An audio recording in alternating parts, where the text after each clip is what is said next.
This is John Cullen with GrowingYourGreens.com. Today with another exciting episode for you. And this is going to be a Growing Your Greens in a Minute, so a short format video. Anyways, today I'm in my garden. It's springtime, as it is for many of you guys. And spring is a very busy time for me, besides having to do my taxes and all this other stuff. It's busy in the garden because this is the time you want to get planting. And I know for some of you guys, the last frost date may happen sooner or later. For me, it happens actually sooner.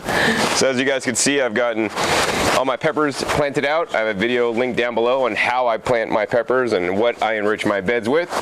But the challenge is on the other side, this bed here, which is a 4-foot by 15-foot bed all the way down, I still got lettuce.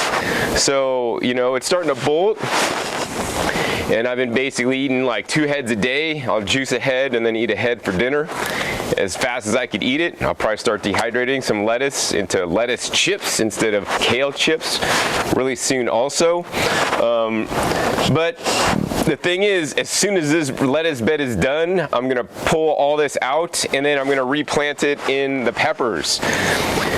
So it's important, whether you're starting your own seeds or sometimes buy plants like I do, is to have them ready to go when you are ready. And the challenge I'm having at this point is I have all these 6-packs here that are being put on clearance now at the local nursery because it's getting past our last planting time that normal people plant at. I mean, I still plant all the way into July, which not necessarily recommended, but I've gotten away with it. But you should plant as early as possible. Don't plant too late, especially when it gets over 100 degrees. Not advisable, although I've done this successfully and have techniques. But anyways, if I kept my pepper plants in 6-packs, they would basically get root bound in here. And it's not a good thing. So let's go ahead and pop one of these guys out and see how it's looking here if we pop this out carefully.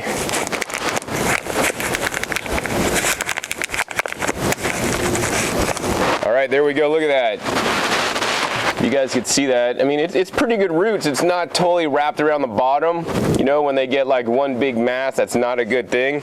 So this is actually at a good size to transplant up a pot size. So, I don't encourage you guys to transplant or up pot or move on up to a bigger size until they're ready. Like, if I pulled this out and there's like, I barely saw any roots sticking out of the dirt, I wouldn't even transplant them. And actually, I probably wouldn't even mess with them. So then what we're gonna do is we're gonna go ahead and move them on up into these 4-inch round circular pots that I like a lot because I could stack them, and they're kind of like, I like them because they're long and tall and deep versus 4-inch square. I don't know if I have any sitting around here on the ground, but I have like 4-inch square pots that are like much shorter. So some of these roots really like to dig down, and especially planting into some of my beds with the AquaJet system, I want the roots to be deep because then they'll have a higher probability of success being able to get that water that's going underground instead of just having roots that are going in a couple 4 inches. I really like these guys, even if they're round and not square, so they don't hold quite the volume of soil square wise or volume wise, but because they're deeper, I find that a huge benefit. So I guess next let's go ahead and go over to my potting table and show you guys how I pot these guys up. So welcome to my potter's bench. Did you guys really expect me to have a potter's bench? I'm not gonna waste money on a stupid potter's bench or build one myself, especially when space is at a premium for me in a small residential backyard. I mean, I want to have the most space to grow food, not have a potter's bench. So what I got instead, even better, it's a wheelbarrow. And it's multifunction. Besides mixing your soil, besides hauling your soil, and hauling stuff, I use it as my potter's bench. So once I got my soil mixed up in here, and I'm not gonna go into how I mix this stuff up, the link down below to the video how I planted out my pepper bed has a link on how I mix up this batch. And I pretty much do a similar mixture for topping off my raised beds as I do with up planting or my plants, except I add maybe a little bit more of the perlite and the coconut coir, so it drains but also retains more moisture. This is very important if you have friends watering where they may tend to overwater. So I don't want the water to hang out too long in there but I don't want it to like drain out like if I planted it in sand either.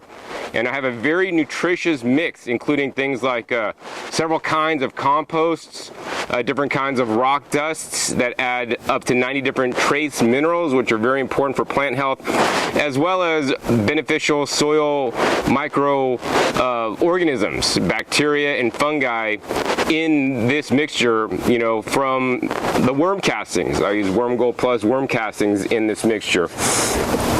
Soil humates, which also add some trace minerals. I mean, it's a really wide spectrum mix. Now, you guys don't need to do this. The reason why I do this specifically is because I want to have and grow the highest quality plants and give them everything they potentially might need in the soil mix, and they get to select what they want to uptake. But if it's not in there, they're not going to uptake it, right? So I'm just giving them a whole spectrum. So in any case, let's go ahead and get into transplanting. So what I do is I take one of these guys, which is actually what holds these nice little pots that I have, the 4-inch pots. So they're really cool. I put this on this side of my bench, or my wheelbarrow. And then over on this side, I take like a 6-pack of the ones that I need to transplant. Got poblanos there. And then I have this little shaker bottle.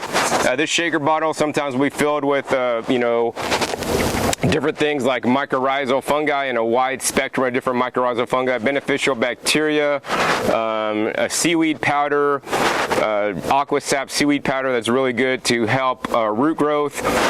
That's what I normally have in here for planting out plants, but to do transplanting, I also have a little bit of the Dr. Earth's vegetable fertilizer mixed in, all maybe about like 1/4 ratio approximately, maybe a little bit less of the aqua sap. So what we're going to do is I first take one of these guys and I just scoop it in, maybe about halfway, not super far up. Then I'll go over to one of these guys. And man, this guy's like really curving. We'll try to get a straight one. I'll take one of these guys out, squeeze them on out very carefully, and check out his roots. And his roots are not bound up. If they were, I'd probably like try to like you know, just tease them out a little bit, not breaking them. If they're really bound up, I'll try to maybe break them. But these guys are at a good time to be transplanting because they're kind of popping out of the block here of the soil, but they're trying to hit the wall, but they want to go further. So this is perfect time to transplant them up or move them on up. So I just tease them on out like that. Then I take a little shaker and just shake a little bit, and I do that over my soil, so if any drops in, that's going to go into the next plant. And then I'll go ahead and just put this in and kind of hold it at the level I want it, maybe centered up, and then I'll just dump in soil on top. And then I'll shake this down a little bit, use my fingers to pop soil in there, get it compressed. But we don't want to like pack it in there, like don't sit there and tamp it down and try to get the most soil in there. The roots grow through the spaces in between the soil, not into the soil, right? So we want it light and airy. So I've also tried to make a nice airy mixture, a bit more airy mixture than a heavy mixture that I would use in my beds. Once we do that, we got them in the pot, then we go to that side. And I'm gonna go ahead and continue on until I got the whole thing finished, and if I think of anything else to share with you guys, I'll come back and tell you. So I'm about halfway done potting up my plants. As you guys can see, I got a whole 16-pack full, and I like how these are really easy to move around. Basically, after I'm done with the one set, I just have some buckets upside down to kind of sit them on behind me. We'll kind of set them out the way for now, and then we'll get the next rack in place and ready to do more. So now I want to share with you guys a few things that I thought about, you know, as I was potting up my plants. First thing is you want to do this in the shade. You know, the baby plants are actually quite sensitive, and so you don't want to do this in full sun for your health, so you don't get sunburned, and for the plant's health, do it in the shade. I'm in a corner of my yard where I have, you know, just things in storage, and I have a nice shade tree here, and I'm just kind of relaxing in the shade and a nice breeze. Number two, you want to have the transplants not super dry, but not sopping wet either. You want them a nice moisture level so you can play with the roots a little bit. And of course, once you do transplant them out, you know, you will want to water them, you know, when you're done. Now the third thing is you want to disturb the roots as little as possible. And my analogy for this is you know, I personally like longer hair on girls. I don't know why that is. Maybe it's because that's just what's traditional. They call me traditional, I suppose. But my girlfriend kind of wants to have shorter hair. So we kind of talked about it, and you know, she went in and she got her hair cut, and they took off a lot, but it really didn't look too much different because they kind of just thinned out. It was still the same length, maybe shorter by an inch, but they rarely, you know, mess with it, so that, you know, when I see her, I'm like, oh yeah, I love long hair, and she looks beautiful, and I can't really tell it's changing, and she's happier too because it lightens the load up, because I guess hair could get heavy. And so that was a good thing. But same thing with the plant's roots, right? You want to disturb them enough so that they could spread out and put new roots, but you don't want to totally disturb them, because that, you know, can cause transplant shock and shock the plants too much. It's like if she cut her hair bald and came home, I'd be like, what'd you do? It's too much, man. You gotta just go a little bit of time in a lot of things in life. Anyways, I'm gonna go ahead and get to transplanting this last flat out, and then we're gonna come at you and show you guys what I'm gonna do with these transplants, which is actually pretty cool. All right, so now I got all these guys moved up, and once I got them all moved up, we're gonna move them into their home until they're ready to get planted. And where I move them to, I could move them in my greenhouses, but I want these guys to grow, baby, grow, right? If they're in my greenhouses, they don't get as much sun.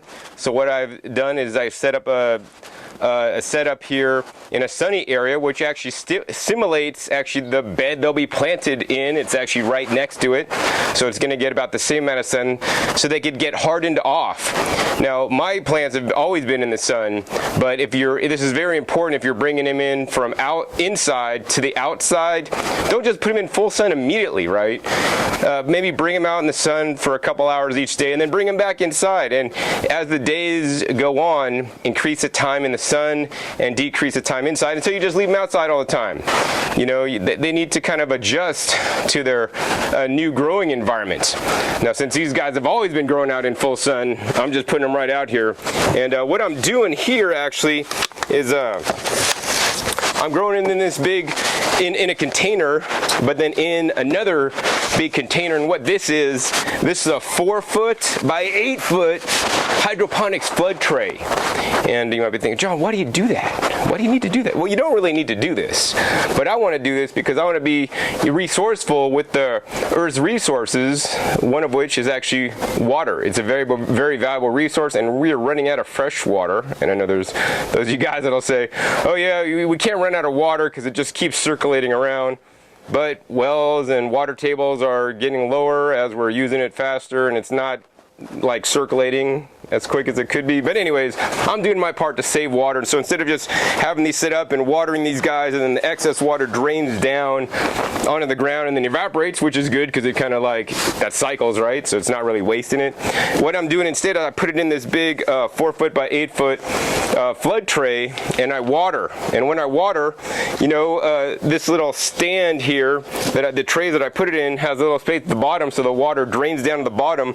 Then I have this thing sloped down, and then all to this end, and then on this end, I basically, on the bottom, there's a hole, and then I have a bucket to collect all the water that is overwatered, that is not needed. And then I could take that bucket and then water my other plants. So now I'm getting any kind of leach through that may be coming out, any nutrients, minerals, microbes, I'll get in a bucket, and then I'll feed my other potted plants with that water to conserve nature's #1 resource. The best way to do it, if I caught rainwater off my roof, use that to water this, and then use the bucket to water other stuff.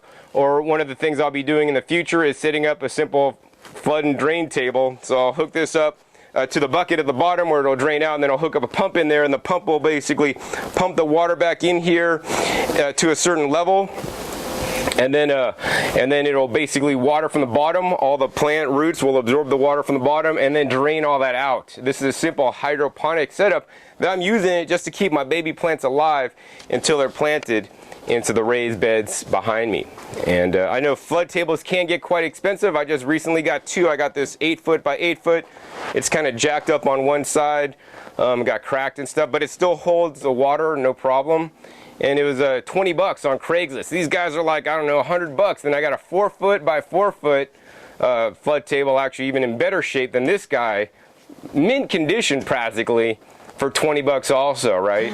If you guys enjoyed this short format, hey, please give me a thumbs up to let me know. Also, be sure to click that subscribe button right down below to be notified of new and upcoming episodes I have coming out about every 3 to 4 days. And be sure to check my past episodes. I have nearly 1,200 episodes now teaching you guys all aspects of gardening so you guys can be successful at growing your own food at home from all the tips I've learned over all these years. So once again, my name is John Kohler with GrowingYourGreens.com. We'll see you next time, and until then, remember, keep on growing.